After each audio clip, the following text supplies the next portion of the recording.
शिखर पर मिलेंगे। भाग 5 अध्याय 4 आदतें एवं नजरिया।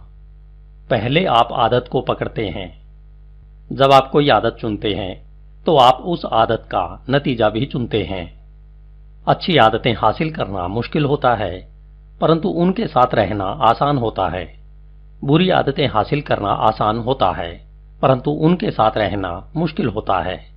लगभग बिना किसी अपवाद के बुरी आदतें धीरे धीरे एवं सुखद रूप से आती है और अधिकांश मामलों में इससे पहले कि आप जान पाएं कि आपको यह आदत है, आप उसके आदी हो जाते हैं।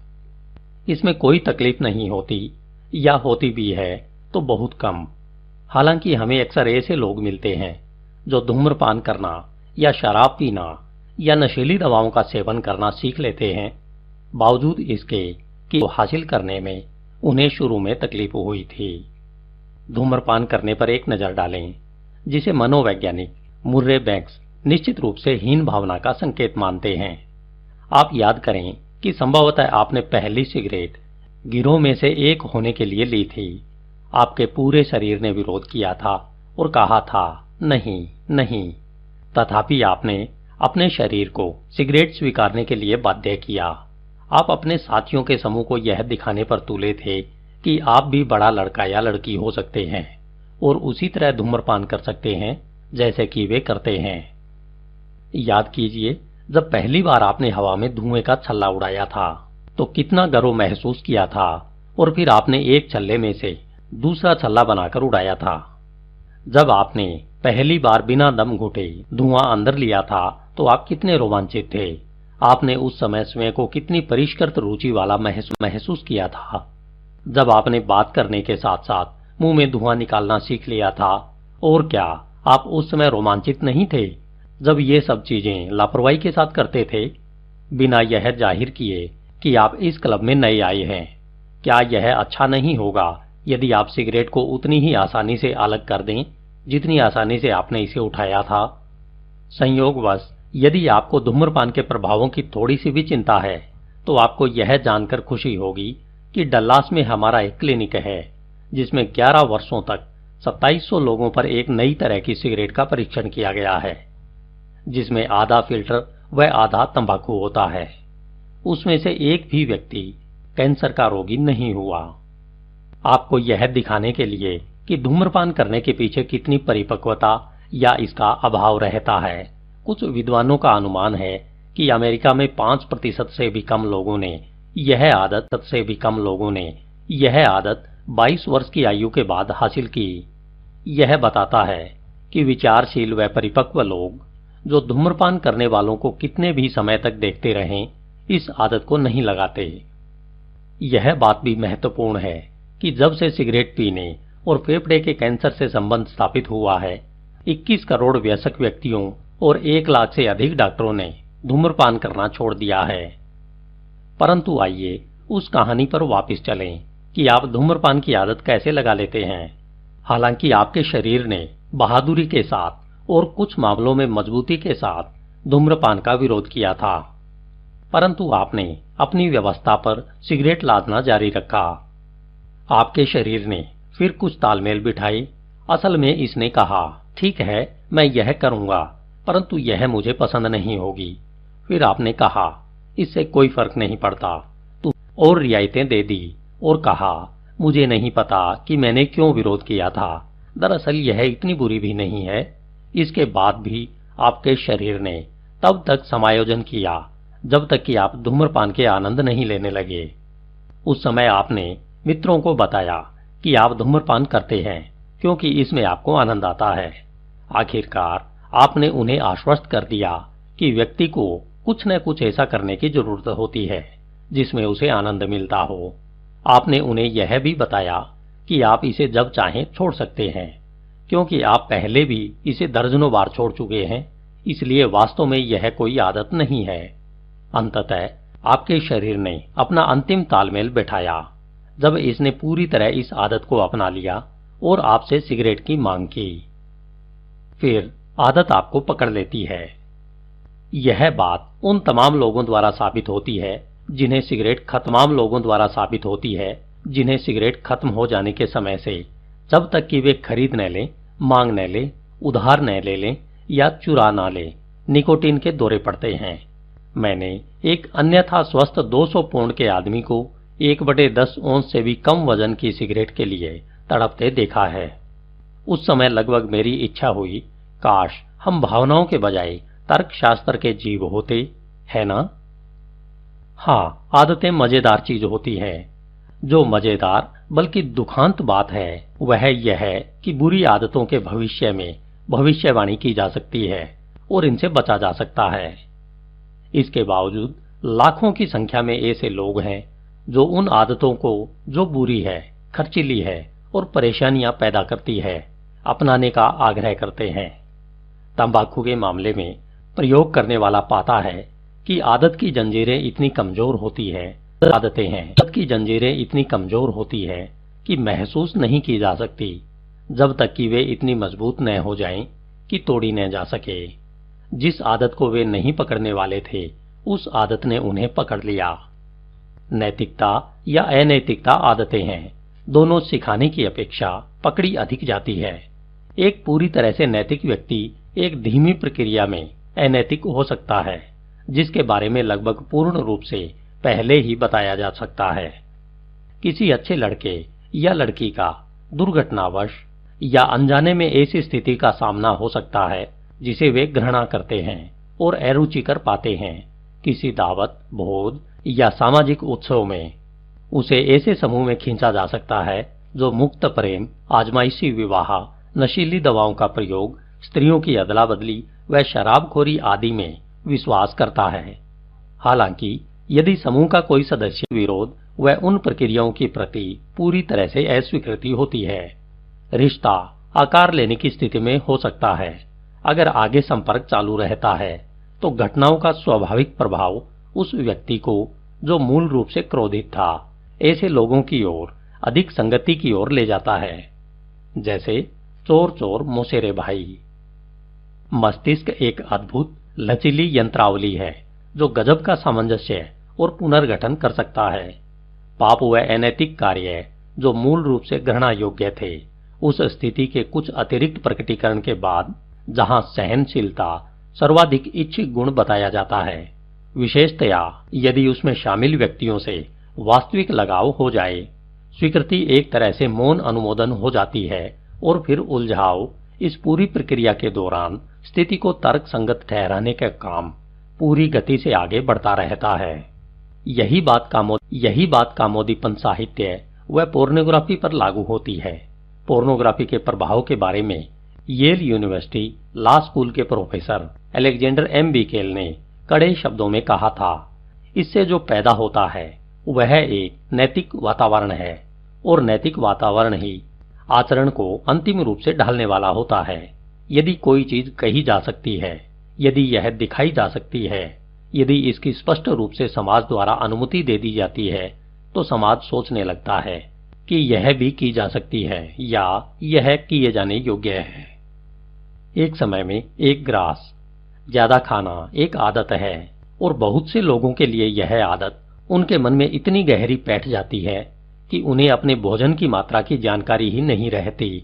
इसकी शुरुआत सही अर्थों में परंतु गलत जानकारी प्राप्त माता पिता द्वारा की गई होगी, जो सोचते थे कि बच्चे को प्यार करने का और भोजन करने का मतलब होता है वह जो चाहे उसे उस वक्त दे देना। मेरी उम्र के लोगों में बड़ी संख्या में मोटे लोग पैदा हुए हैं, क्योंकि मेरी पीढ़ी के माता पिता को भोजन की व्यवस्था करने के लिए कड़ा संघर्ष करना पड़ा है और भोजन सुरक्षा का प्रतिनिधित्व करता था। वे यह भी महसूस करते थे कि भोजन बर्बाद करना पाप है। परिणाम स्वरूप बहुत से माता पिता अपने बच्चों को प्लेट साफ करने के लिए डांटते थे। नियमित रूप से अतिरिक्त खाने का नतीजा यह हुआ कि हर हफ्ते कुछ औंस वजन बढ़ गया। हर रोज आप 1 औंस बढ़ाइए और 1 वर्ष में आपका वजन 23 पाउंड बढ़ जाएगा। 1 औंस ज्यादा नहीं है, परंतु 23 पाउंड बहुत ज्यादा होता है। अगर आपको वजन की समस्या है तो यह आपको कल ज्यादा खाने की वजह से नहीं हुई और आप कल भूखे रहकर इसे हल भी नहीं कर सकते। आपने यह अतिरिक्त वजन एक समय में एक अतिरिक्त बढ़ाया है। जब तक कि मोटापा सच नहीं हो गया। गिने चुने अपवादों के अलावा आपने बस ज्यादा बार ज्यादा खाया है। आप इस समस्या को उसी तरह सुलझाएंगे जिस तरह आपने इसे पैदा किया है, एक समय में एक ग्रास। बहुतों के लिए यह थोड़ी अलग किस्म की समस्या है। कुछ लोग इतने जायका और आनंद पसंद होते हैं कि वे अक्सर स्टार्च व मिठाइयों पर अधिक एकाग्रता रखकर खाने की विनाशकारी आदतें अपना लेते हैं। इसको बिना व्यायाम वाले जीवन के ढंग के साथ संयुक्त करने पर वजन 1 औंस प्रतिदिन से भी कहीं अधिक गति से बढ़ जाता है। यदि बहुत अधिक वजन आपके लिए समस्या है तो मेरा आपसे आग्रह है कि आप ध्येयों के खंड में चौथे अध्याय पर वापस जाएं और इसकी समीक्षा करें कि वजन से छुटकारा पाने के लिए आपको क्या करने की जरूरत है। सबसे अधिक बुद्धिमान और सबसे अधिक शक्तिशाली गिर गया। यदि हम ऐसा सोचते हैं कि गलत भीड़ का साथ पाने से हम पर कोई प्रभाव नहीं पड़ेगा तो हम अपने को बेवकूफ बना रहे हैं। सोलोमन, जिसे अब तक का सर्वाधिक बुद्धिमान व्यक्ति माना जाता है, ने फिलिस्तीन लड़की से विवाह किया जो मूर्ति पूजा करती थी। अनुमान लगाइए क्या हुआ होगा। इस बात को अधिक समय नहीं हुआ था जब उसके मस्तिष्क व निर्णय का उन बुराइयों से जिनसे कि वह घिरा हुआ था कोई मुकाबला नहीं था, उसने भी मूर्ति पूजा करनी शुरू कर दी। सैमसन आज तक का सर्वाधिक शक्तिशाली आदमी था, परंतु डेलीलाह की ओर से लगातार यौन संबंधी दबाव के कारण वह उसकी इच्छाओं के सामने परास्त हो गया और उसने रहस्य उजागर कर दिया, जिससे वह अंधा व गुलाम हो गया। गलत संगति क्या करती है, इस बारे में कहावत एकदम स्पष्ट है, और उसी तरह धर्म प्रचारक पोल भी जब वह लिखता है, धोखा मत खाइए, कुछ ही मरिए, गलत साथी सद्विवेक को भ्रष्ट कर देते हैं। इस बारे में सबसे अच्छी मिसाल जो मैं दे सकता हूं वह बोलने में उच्चारण के ढंग की है। मैं इस बारे में निश्चिंत हूं कि आपने देखा होगा कि जब दक्षिण से कोई लड़का या लड़की उत्तर में आता है तो कुछ ही महीनों में वह उस उच्चारण के ढंग को अपना लेता है। अगर कोई उत्तरी लड़का या लड़की दक्षिण में जाए तो कुछ ही महीनों में हम उसे सामान्य रूप से बात करता पाएंगे। आप जिन लोगों की संगति में होते हैं उनसे तालमेल बिठा लेते हैं, उनसे प्रभावित होते हैं और उनका हिस्सा हो जाते हैं। हाल ही में मेरा 12 वर्षीय बेटा लंच के लिए पैसे मांग रहा था। मैंने उसे समझाना चाहा कि वह अधिक कार्बोहाइड्रेट वाले लंच को छोड़कर पौष्टिक प्रोटीन वाला खाया करे। वह अपने इनकार में काफी दृढ़ था, इसलिए मैंने उससे कहा कि जो मैं उसे करने के लिए कह रहा हूं वह मैं किया करता था। लड़के के समूह के साथ नहीं थे, वही साथियों के समूह का दबाव नवयुवकों को नशीली दवाओं, कपड़ों, यौन क्रियाओं व हिंसा आदि के बारे में प्रभावित करने में आश्चर्यजनक भूमिका निभाता है। हम जिन लोगों का साथ रखते हैं उनके न केवल लक्षणों व गुणों को स्थायी तौर पर हासिल कर लेते हैं, बल्कि हम अपने परिवेश के शोर व गंध के प्रति भी अप्रभावित और संवेदन शून्य हो जाते हैं। जो लोग पेपर मिल वाले नगरों में रहते हैं या फर्टिलाइजर प्लांट्स के नजदीक रहते हैं वे उन गंधों के इतने आदी हो जाते हैं कि उन्हें जब तक कोई दूसरा इस बारे में न कहे पता ही नहीं चलता। द्वितीय विश्व युद्ध के दौरान जब मैं किशोर आयु में था, हमारा घर तेल के क्षेत्र से सिर्फ 10 मील की दूरी पर था और रेलगाड़ियां लगातार 24 घंटे आती जाती रहती थी। हम उनके शोर तथा मकान हिलने के इतने आदी हो गए थे कि हमें उनके गुजरने का पता ही नहीं चलता था। जब तथा मकान हिलने के इतने आदी हो गए थे कि हमें उनके गुजरने का पता ही नहीं चलता था। जब तक कि कोई रेलगाड़ी रुक नहीं जाती थी तब खामोशी हमें जगाती थी। ये सब मिसालें बताती है कि जब आप किसी नकारात्मक, बुरी या विनाशकारी स्थिति अथवा परिवेश के आसपास या उसके साथ काफी लंबे समय तक रहते हैं तो आप उसका विरोध करने की स्थिति से उसे सहन करने की ओर, सहन करने से स्वीकार करने की ओर और स्वीकार करने से उसमें भागीदारी करने की ओर तथा यहां तक कि उसमें आनंद लेने की ओर बढ़ने लगेंगे। यह बढ़ता जाएगा और इस बात से कोई अंतर नहीं पड़ता कि शुरू करते समय यह कितना कम था। कौन जिम्मेदार है? जिंदगी के इस ढंग ने मेरी पीढ़ी को युवा पीढ़ी का बहुत बड़ा आलोचक बना दिया। हमने अनैतिक व गैर जिम्मेदार बच्चों के बारे में बहुत सख्त चीजें कही है और उन्हें इतिहास में सबसे खराब पीढ़ी होने का कि हमारा कहना ठीक है परंतु दुर्भाग्य से हम अपना ध्यान समस्या पर केंद्रित रखने की गलती करते हैं और उस समस्या के कारण की ज्यादातर अनदेखी कर देते हैं। तथापि जब मैंने इस पुस्तक के लिए अपना शोध कार्य शुरू किया तो इस बात के स्पष्ट प्रमाण मिले कि नवयुवकों का व्यवहार अक्सर वयस्क लोगों के उदाहरण का अनुसरण करने का नतीजा था और वे पुरानी पीढ़ी के प्रलोभनों के शिकार हो गए। अब तक आपके दिमाग में यह तस्वीर साफ रूप से बन गई होगी कि मैं किन बातों में विश्वास करता हूं, इसलिए मैं कोई दूसरी बात नहीं कहूंगा सिवाय आपको याद दिलाने के कि आप जैसा बोओगे वैसा ही काटोगे। विचार और सुझाव टेलीविजन के पर्दे, थिएटर, रेडियो, पुस्तकों, पत्रिकाओं और सामान्य रूप से लोगों के आचरण द्वारा रोपे जाते हैं। जाहिर है कि अधिकतर टीवी स्टेशन, समाचार पत्र, मसाज पार्लर, सिनेमा घर, औषधि पार्लर, सिनेमा घर, औषधि आयात व्यापार, शराब व जुए के अड्डे आदि के मालिक किशोर नवयुवक नहीं होते। हालांकि इनके शिकार अक्सर नवयुवक होते हैं और इनके नतीजे उसी तरह विध्वंसक होते हैं जिस तरह इनके मालिकों को अपार लाभ होता है। आज जब मैं युवा पीढ़ी को मुसीबत में देखता हूं तो मैं यह स्वीकार करने के लिए बाध्य हो जाता हूं कि मेरा साथी वर्ग मेरी पीढ़ी के युवाओं की इस मुसीबत के लिए दोषी है। इस तर्क के आधार से छुटकारा नहीं है कि हर व्यक्ति को जो जिम्मेदारी की उम्र का ही मानव जाति के प्रति अपनी जिम्मेदारी स्वीकार करनी चाहिए और वह एक दिन सर्वशक्तिमान ईश्वर के निर्णय सिंहासन के सामने खड़ा होगा। मैं केवल इतना कह रहा हूं कि जो कुछ भी इन विनाशकारी आदतों के निर्माण को बढ़ावा देने के लिए हमने किया अथवा उनके फैलाव को रोकने के लिए जो कुछ भी हमने आर्थिक और वैधानिक दबाव से नहीं किया, उसके लिए हमारी पीढ़ी को अपनी जिम्मेदारी स्वीकार करनी चाहिए। आप इस दिशा में बहुत थोड़ा कर सकते हैं। ऐसा सोचकर कुछ ना करना सबसे बड़ी गलती है। इसका मतलब यह नहीं था। असम्मानजनक भाषा का प्रयोग या आचरण दूसरी बुरी आदत है। किसी को अपवित्र भाषा का प्रयोग करते सुनना बहुत दुखद है, क्योंकि हमारे पास यह जानने का कोई तरीका नहीं है कि यह कहां पर या कब जाकर रुकेगा। मैं लोगों को कुछ रंगीन फिक्रों में फूट पड़ते अक्सर देखता हूं। बहुत से मामलों में कोई साथी या अधीनस्थ सफाई देगा जो उनका इससे कोई मतलब नहीं था, वह तो बस उसका ढंग है। मेरी परेशानी आपके जैसी ही है। मैं नहीं बता सकता कि किसी आदमी के कहने का कब मतलब है और कब नहीं है। मैं ऐसे आदमी से उनके हर वक्तव्य के बाद टोककर यह पूछना कि क्या यह उस बात है जिस अर्थ में वह नहीं कह रहा है, अभद्र मानता हूं। मेरे लिए ऐसा विश्वास करना मुश्किल है कि कभी किसी ने दूसरे को पारस्परिक लाभ के लिए अभद्र भाषा का प्रयोग करके प्रभावित किया हो, परंतु मैं ऐसी कई घटनाएं जानता हूं जहां पर इसके कारण सेल्स गंवा दी गई, मित्रताएं खत्म हो गई, अवसर गंवा दिए गए या प्रणय निवेदन ठुकरा दिए गए।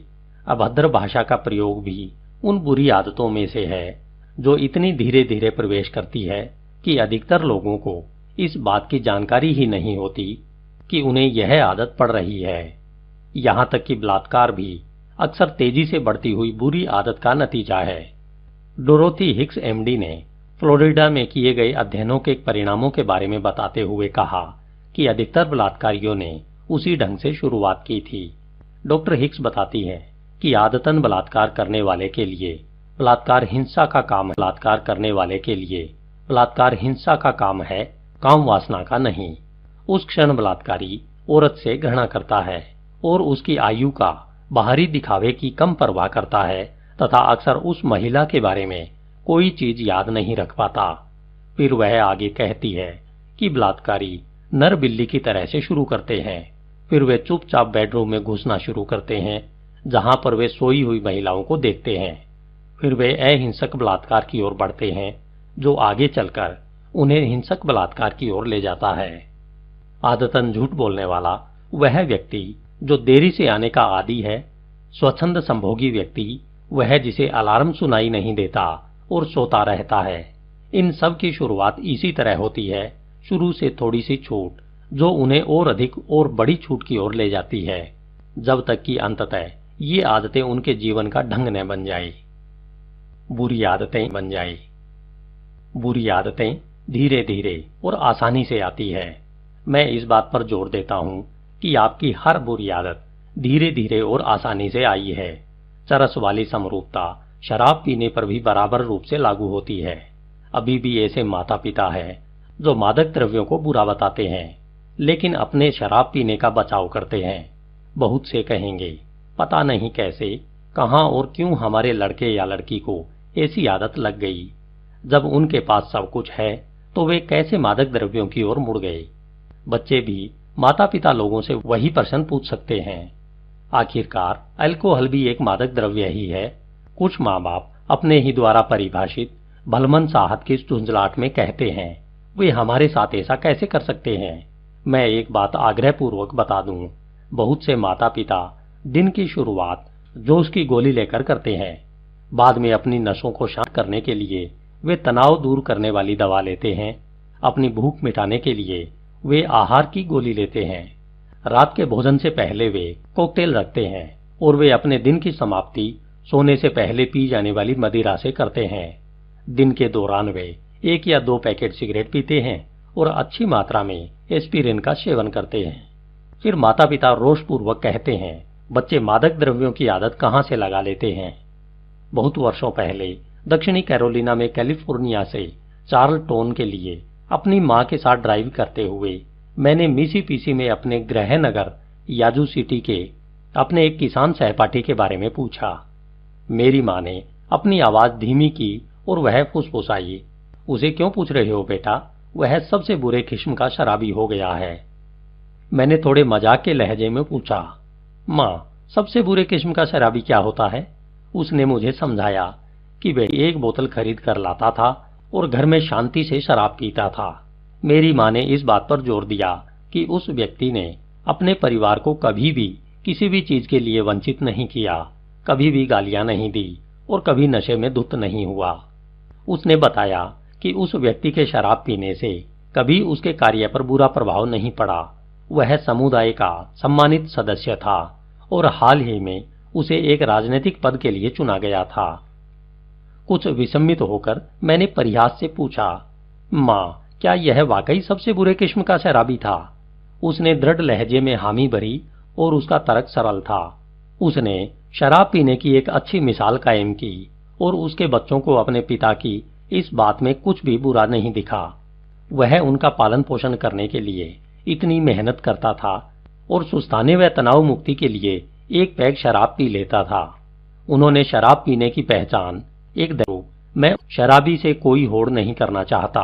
अगर इस आदमी को अपने परिवार को गालियां देने की प्रवृत्ति होती और वह उनके जीवन की आवश्यकताओं के लिए इनकार करता तो बच्चों को शराब पीने के प्रति अरुचि पैदा होती। अगर वह घटिया स्थानों पर जाकर शराब पीता या ऐसे पियक्कड़ होता जो गटर में गिरता फिरता तो कोई भी उस जैसा न बनना चाहता। जो मेरी मां कह रही है उस बात की पुष्टि स्वरूप मैं उदाहरण दूं। सारे संसार में किसी भी देश की तुलना में फ्रांस के प्रति व्यक्ति शराब की खपत सबसे अधिक है। उनके यहाँ शराब पीने से होने वाले रोगों की दर भी दुनिया में सबसे अधिक है। आप इसे संयोग भी कह सकते हैं, परंतु मैं आपको बता दूं कि दूसरे नंबर पर प्रति व्यक्ति शराब की खपत चिली में है और दुनिया में शराब पीने से संबंधित रोग दर दूसरे नंबर पर चिली में है। एक और संयोग के बारे में यहां बताने की जरूरत है। अभी इसके बातचीत आंकड़े नहीं है, परंतु किशोरों में अल्कोहल से होने वाले रोगों में आश्चर्यजनक रूप से वृद्धि हुई है, जो प्रत्यक्ष रूप से उसी समय से हुई है जब से टीवी पर मीठी मदिराओं के विज्ञापनों में बढ़ोतरी हुई है। इससे बढ़कर दुखद बात यह है कि विज्ञापनों व उनके साथ ही बियर के विज्ञापनों के लिए बड़ी खेलकूद प्रतियोगिताओं को चुना जाता है, जिनके दर्शक अधिकांशतः नवयुवक होते हैं। यह पाखंड अविश्वसनीय है। खेलकूद जो जीवन व स्वास्थ्य का निर्माण करते हैं, अल्कोहल द्वारा प्रायोजित किए जाते हैं, जो जीवन व स्वास्थ्य को नष्ट करता है। शराब पीने की आदत मदिरा में अल्कोहल की थोड़ी मात्रा की खपत से शुरू होती है। कुछ समय बाद शरीर और अधिक अल्कोहल के लिए इच्छा व सहन शक्ति बढ़ा देता है तथा परिणाम विनाशकारी हो जाते हैं। जब मैं माँ बाप को अपने छोटे बच्चे को अपनी बियर से 1 घूंट भरने के लिए देते हुए देखता हूँ तो मुझे बस को अपने छोटे बच्चे को अपनी बियर से एक घूंट भरने के लिए देते हुए देखता हूं तो मुझे बस आश्चर्य होता है कि क्या मैं एक और शराबी बनते हुए देख रहा हूं। यही क्या बुरा है कि कोई व्यक्ति खुद ठोकर खाकर शराब के जंगल में गिर जाए। माँ बाप के द्वारा नवयुवकों को उस जंगल की ओर ले जाना हमारे समय के सबसे घृणित व मूर्खतापूर्ण कार्यों में से एक है। जाहिर है कि यह अज्ञानतावश बहकावे में किया गया कार्य है। यह महत्वपूर्ण है कि हम अल्कोहल संबंधित विकारों के बारे में सीखना जारी रखें और शराब के आदी व्यक्तियों को रचनात्मक जीवन में पुनर्स्थापित करने के लिए हर विश्वसनीय कदम उठाएं। ये कदम तथापि इसकी रोकथाम की शिक्षा के बिना उतनी ही समझदारी भरा है जैसे कि किसी को 103 डिग्री बुखार बताने वाले थर्मामीटर के ऊपर बर्फ का टुकड़ा रखकर गलती से यह सोच लेना कि आप बुखार का इलाज कर रहे हैं। अनुभव से और साथ ही साथ अल्कोहल लेने के आदि अनुमानतः 90 लाख अमेरिकियों से सीख ले सकते हैं। इस समय अमेरिका में शराब पहले नंबर की नशीली दवाओं संबंधी समस्या है और यह दिन दूनी रात चौगुनी बढ़ती जा रही है। इस पृथ्वी पर जन सामान्य की राय अभी भी सबसे बड़ा कानून है। एक सवाल, आप इस पुस्तक को नीचे रखकर अपनी कलम क्यों नहीं उठाते और अपने सीनेटर और कांग्रेसमैन को एक पत्र यह सुझाव देते हुए कि यह एक राष्ट्रीय नायक बन सकता है और शायद अगले चुनाव में आपका वोट पा सकता है यदि वह सही प्रकार से यह पता लगाने के लिए अधिनियम लागू कराए कि अल्कोहल क्या करता है। हमारे कानून के मुताबिक यह बताना जरूरी है कि बोतल में क्या है, परंतु जनता को यह बताना अधिक सार्थक है कि बोतल में भरा पदार्थ करता क्या है।